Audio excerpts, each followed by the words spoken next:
নমস্কার বন্ধুরা, আজকে অনেকদিন পরে আরও একটা ভিডিও নিয়ে আপনাদের সামনে চলে এলাম।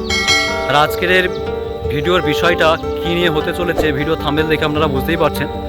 আজকে আমি চলে এসেছি হাওড়ার উলুবেড়িয়ার উলুঘাটাতে, আর এখানেই আছে গড়চমুক পর্যটন কেন্দ্র। বহুদিন থেকেই এখানে আসার ইচ্ছে ছিল, কিন্তু সময়ের অভাবে আসতে পারিনি। আজকে ফাইনালি চলে এলাম, আর এসে ভাবলাম যে আপনাদের সাথে একবার শেয়ার করে নিই। কিন্তু বন্ধুরা, ভিডিও শুরু হওয়ার আগে আপনাদের সবার কাছে আমি একটাই রিকোয়েস্ট করব। আমি অনেক কষ্ট করে ভিডিও বানাই, ভিডিও বানাতে গেলে অনেকটা সময় এবং আমার পরিশ্রম হয়। সেই জন্য আমাকে সাপোর্ট করার জন্য ভিডিওটাকে লাইক, সাবস্ক্রাইব, শেয়ার করে সবাই আমার পাশে থাকবেন, আমাকে সাপোর্ট করবেন, এটুকুই আপনাদের কাছে রিকোয়েস্ট করব। আমি দেখতে পাচ্ছি যে আমি ভিডিও আপলোড করার পর আমার ভিডিওতে তেমন কোনো ভিউ আসছে না, এর জন্য আমি খুবই ব্যথিত। তো আমি সবার কাছে একটাই রিকোয়েস্ট করব, ভিডিওটা দেখুন, ভালো অবশ্যই লাগবে। ভালো লাগলে লাইক, কমেন্ট, শেয়ার, সাবস্ক্রাইব করে আমার পাশে থাকবেন, এটুকুই রিকোয়েস্ট করব। চলুন ভিডিওটা দেখা যাক।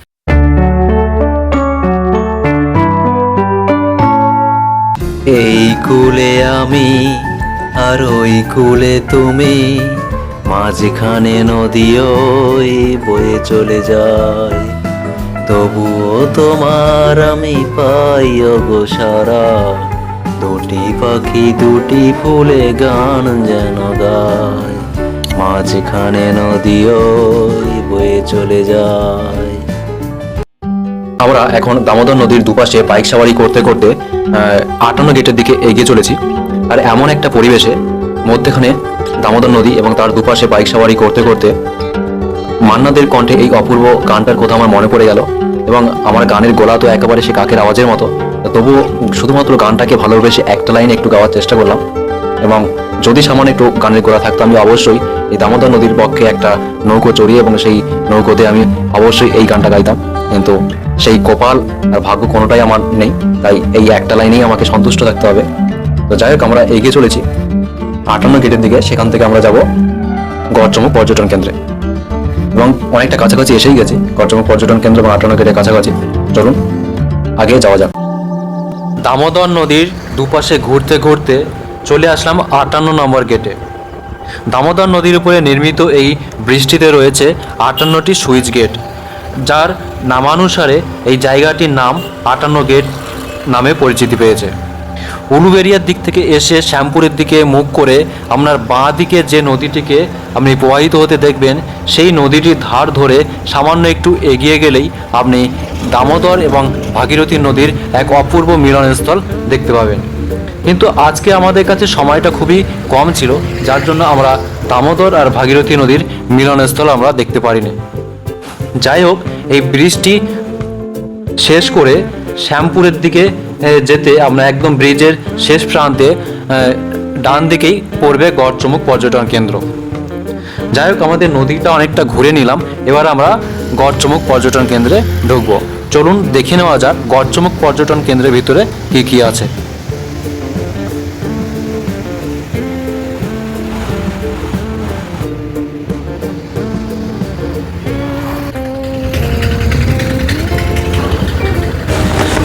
আজকে আমাদের মূল উদ্দেশ্যই ছিল গড়চমুক পর্যটন কেন্দ্র এবং আশেপাশে পুরো এলাকাটাকে ঘুরে দেখার।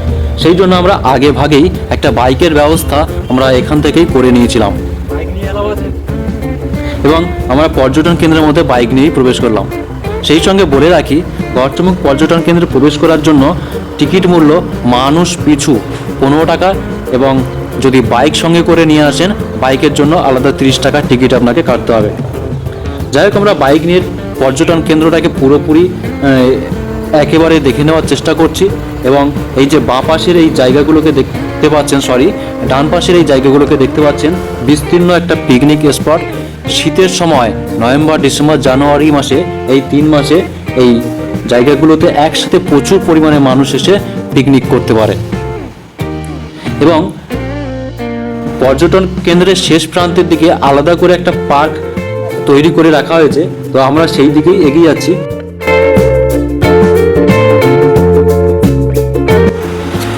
সেই সঙ্গে গড়চমুক পর্যটন কেন্দ্রের আরও অন্যতম একটি বিশেষ সুবিধার কথা আপনাদের জানিয়ে রাখি। যে সমস্ত পর্যটক দূর থেকে এই পর্যটন কেন্দ্রে ঘুরতে আসে, তাদের জন্য এবং উন্মুক্ত মনের পরিণত প্রেমিক প্রেমিকাদের জন্য এই পর্যটন কেন্দ্রের ভিতরেই সাময়িকভাবে রুম নিয়ে থাকার সুব্যবস্থা করা আছে। আমরা প্রায় পার্কের কাছাকাছি চলে এসেছি, তো আর একটুই বাকি পার্কের মধ্যে প্রবেশ করার জন্য।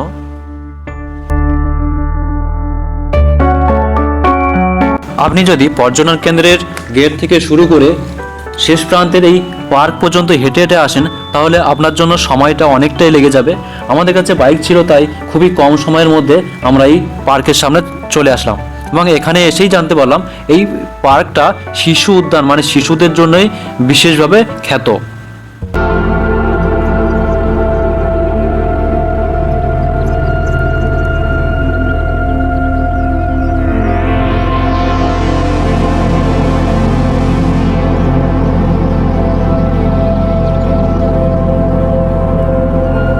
সত্যি খুব সুন্দর, পাশে দামোদর নদী, তার পাশেই পার্ক এবং সেই পার্কের মধ্যে বিভিন্ন প্রজাতির গাছ, ফুল গাছ এবং রাজহাঁস দ্বারা সাজানো গোছানো একটি পার্ক এবং সেই পার্কের মধ্যে আরও একটি পুকুর এবং পুকুরের মধ্যে কতগুলো বোট এবং এই বোটগুলোকে সাওয়ারি করার ব্যবস্থাও এখানে করা হয়েছে। তবে এই বোটগুলোকে সাওয়ারি করার জন্য আপনার পকেট থেকে প্রতি আধা ঘন্টার জন্য 15 টাকা করে গুনতে হবে। পর্যটন কেন্দ্রের বিস্তীর্ণ এই জায়গাগুলোতে যেমন একসাথে প্রচুর মানুষ এসে পিকনিক করতে পারবে, তেমনই এই জায়গাগুলির অন্যতম আরও একটি বৈশিষ্ট্য হলো এখানে প্রচুর পরিমাণে বিভিন্ন প্রজাতির গাছ আপনি এখানে এসে দেখতে পাবেন। তার মধ্যে একটি উল্লেখযোগ্য গাছ যেটি আমাদের বাড়িতেও আছে, তা হলো খই ফলের গাছ। কিন্তু আমাদের বাড়ির গাছগুলো অনেকটা ছোটো ছোটো, কিন্তু এখানে প্রচুর বড় এই গাছটা, এই যে বড় লম্বা গাছটাকে দেখতে পাচ্ছেন, এই গাছটার নাম হচ্ছে খই ফলের গাছ। বৈশাখ জ্যৈষ্ঠ মাসের দিকে এই গাছটা থেকে বাঁকানো জিলাপির প্যাঁচের মতো ফল হয়, যেই ফলটাকে আমরা খই ফল বলে থাকি। যাই হোক, যখন আপনারা আসবেন নিজে চোখে দেখবেন তো অবশ্যই ভালো লাগবে। আমাদের বাইরের সবটাই ঘোরা হয়ে গেছে, পিকনিক স্পট এবং যে পার্কটা ছিল সেই পার্কেও আমাদের ঘোরা হয়ে গেছে। এইবার বিষয় হলো গড়চমুখ পর্যটন কেন্দ্রে ঘুরতে আসলে আপনি যে জায়গাটাতে অবশ্যই ঘুরবেন সেই জায়গাটা হলো গড়চমুখ চিড়িয়াখানা। হ্যাঁ, গড়চমুখ চিড়িয়াখানার জন্যই গড়চমুখ পর্যটন কেন্দ্রটাই বিখ্যাত, কারণ এই জায়গাটাতে যদি আপনি না ঘুরে যান তাহলে আপনার পর্যটন কেন্দ্রে আসার কোনো প্রয়োজনই পড়বে না। কিন্তু গড়চমুখ পর্যটন কেন্দ্রের চিড়িয়াখানাতে ঢুকতে গেলেও এখানে আলাদা করে 25 টাকা দিয়ে টিকিট কাটতে হবে। যাই হোক, আমরা টিকিট কেটে ভিতরে ঢুকলাম। ঢোকার সঙ্গে সঙ্গে আপনি রাস্তার দুপাশে দুটো বড় বড় লোহার খাঁচা দেখতে পাবেন এবং সেই লোহার খাঁচাতে অসংখ্য প্রজাতির পাখি এখানে রাখা আছে এবং পাখিদের কিচিরমিচির আওয়াজ শুনতে কতই না মধুর লাগে। যাই হোক, পাখিগুলো অত্যন্ত অনেকটা ছোট ছোট পাখি এবং বিভিন্ন প্রজাতির পাখি আছে। সবগুলো পাখিকে আমি ক্যামেরায় আনতে পারছি না, কিন্তু যতগুলো দেখানো সম্ভব হচ্ছে আমি দেখানোর চেষ্টা করছি।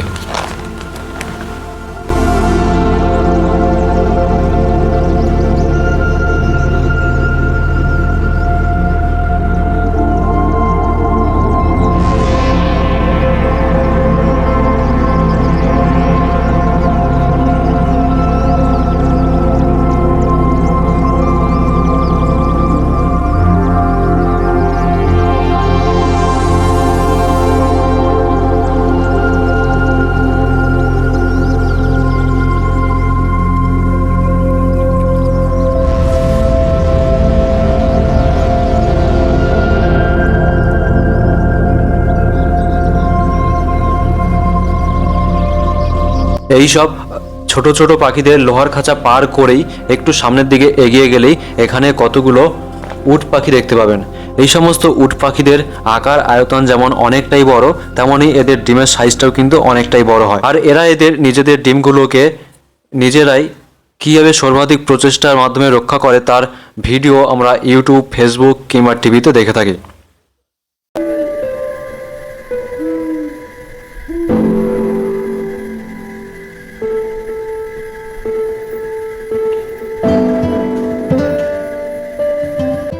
এখানে উট পাখি দেখে আমরা সামনের দিকে একটু আরও এগিয়ে গেলাম এবং এখানে একটা কাঁচের ঘরের ভিতরে কতগুলো ময়ূর রাখা আছে, কিন্তু আমরা এখানে একটা ময়ূর এবং একটা ময়ূরের বাচ্চা, এই দুটো ময়ূরই দেখতে পেলাম। কাঁচের প্রলেপগুলো এতটাই মোটা আছে যে কাঁচের ঘরের ভিতরে যে ময়ূর আছে সেই ময়ূরটাকে আমরা ক্যামেরার ভিতরে পুরোপুরি আনতে পারছি না। তো যাই হোক, উট পাখি ময়ূর আমরা দেখে নিলাম। দেখে আরও একটু সামনের দিকে এগিয়ে গেলেই বাঁ পাশের দিকে আরও একটা কাঁচের ঘর পড়বে এবং সেই কাঁচের ঘরের ভিতরে কতগুলো রক পাইথন রাখা আছে। এখানেও সেম একই অবস্থা, কাঁচের প্রলেপগুলো এতটাই মোটা যে আমরা কাঁচের ভিতর থেকে রক পাইথনগুলোকে ক্যামেরায় কিছুতেই আনতে পারছিলাম না। আর এই কাঁচের ঘরের ভিতরে একটা পাহাড়ের মতো ঢিবি বানিয়ে রাখা হয়েছে এবং তার ভিতরে সাপেদের যেমন গর্ত হয় সেরকমই কিছু গর্ত এখানে বানিয়ে রাখা হয়েছে।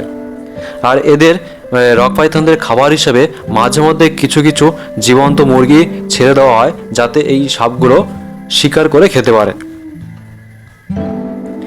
যাই হোক, আমাদের ইচ্ছে ছিল এই রক পাইথন সাপগুলো একটু নাড়াচাড়া করবে, একটু শিকার করবে, এই সমস্ত জিনিসগুলো দেখার ইচ্ছে ছিল। কিন্তু সাপগুলো যেভাবে নিস্তেজ হয়ে শুয়ে আছে, তো আপাতত 1-1.5 ঘন্টার ভিতরে এদের কোনো অস্থিরতা আমরা দেখতে পাবো না। যাই হোক, রক পাইথন তো আমরা দেখলাম, দেখে আরও সামনের দিকে এগিয়ে গেলে একটা পুকুর পড়বে এবং পুকুরের কাছে আমরা চলেও এসেছি।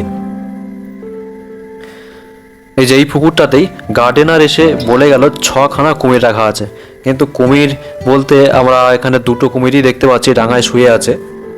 একটা পুকুরের বাঁ পাশে, একটা পুকুরের ডান দিকে শুয়ে আছে। তো যাই হোক, কুমিরগুলোকে একটু কাছে টেনে এনে দেখানোর চেষ্টা করছি।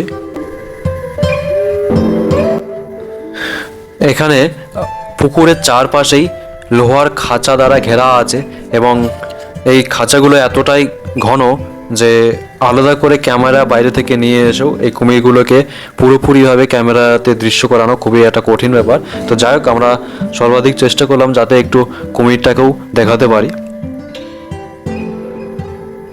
হ্যাঁ, পুকুরের মধ্যে মাঝে মধ্যে 2টা একটা কচ্ছপকেও ঘুরে বেড়াতে দেখা যাচ্ছে, কিন্তু খুবই কম এই পুকুরে 1টা কি 2টো কচ্ছপ দেখতে পাচ্ছি।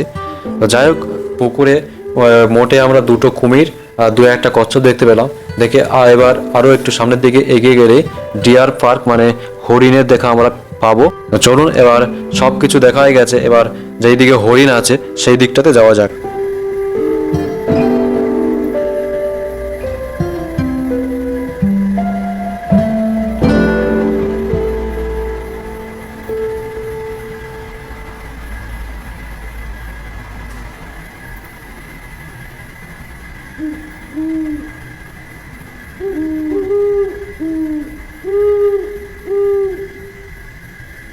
আমরা ডিয়ার পার্কের অনেকটা কাছাকাছি চলেই আসলাম। এই বাঁ দিকের এই সোজা এই জায়গাগুলো হচ্ছে ডিয়ার পার্ক এবং এই ডিয়ার পার্কের দিকে যেতেই আরও কিছু প্রজাতির প্রাণী আমরা দেখতে পাবো, যেমন লেজার ক্যাট, গ্রিন ওগানা নামের এক প্রকার গিরগিটি এবং বিভিন্ন প্রজাতির হরিণও আমরা দেখতে পাবো। এইখানে 2টো খাঁচায় 2টো মেছো বিড়াল বা লেজার ক্যাট বা বাগরোল, বিভিন্ন নাম আমরা বিভিন্ন জনে বিভিন্নভাবে জানি, তবে এইখানে 2টো খাঁচায় 2টো বাগরোল আপনারা দেখতে পাবেন।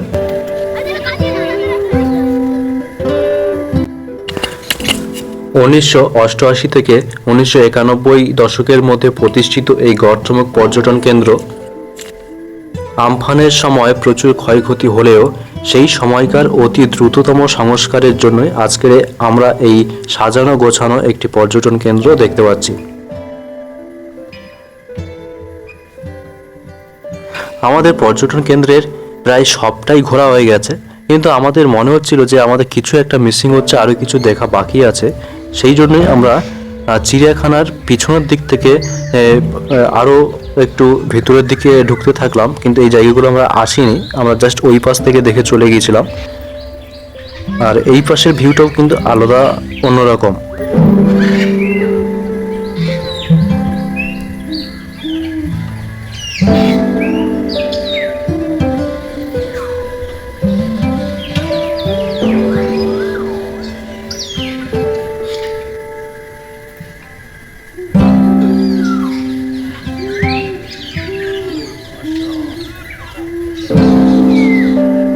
হ্যাঁ, আমরা পেয়েছি, আমাদের যেইটা দেখতে বাকি ছিল সেইটা আমরা দেখতে পেলাম অবশেষে।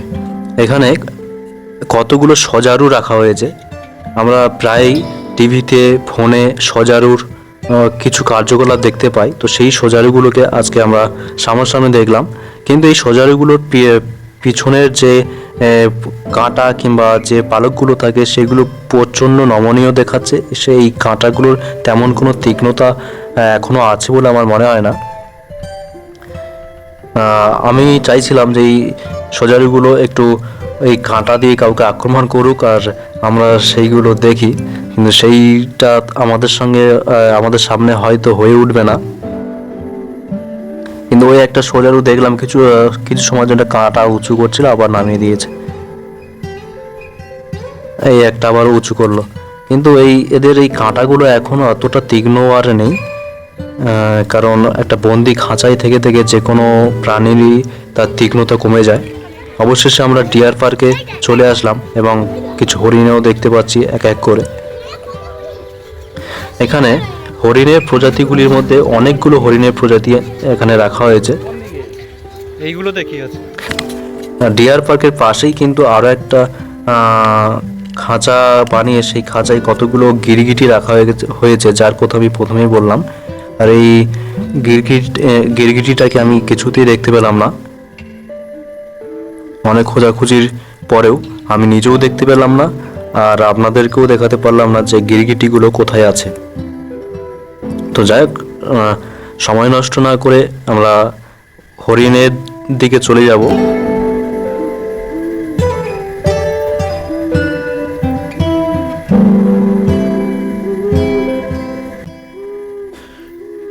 সমস্ত কিছু কমপ্লিট করে আমরা চিড়িয়াখানার একদম শেষ প্রান্তে পৌঁছে গেলাম। আর এখানেই বিভিন্ন প্রজাতির হরিণের সংরক্ষণ রাখা হয়েছে। তবে আমরা সব মিলিয়ে মোটে 3টে প্রজাতির হরিণ দেখতে পেয়েছি, কিছুটা কাছে, কিছুটা দূরে, কিছুটা বা অনেকটাই দূরে। কিন্তু বেরোনোর আগে একদম এক্সিট গেটের সামনেই আমরা একসঙ্গে অনেকগুলো হরিণের ঝাঁক আমরা দেখতে পেলাম। হয়তো গড়চমক পর্যটন কেন্দ্রে এটাই আমাদের সব থেকে ভালো সময় যে এতগুলো হরিণের ঝাঁক আমরা একসাথে দেখতে পেলাম।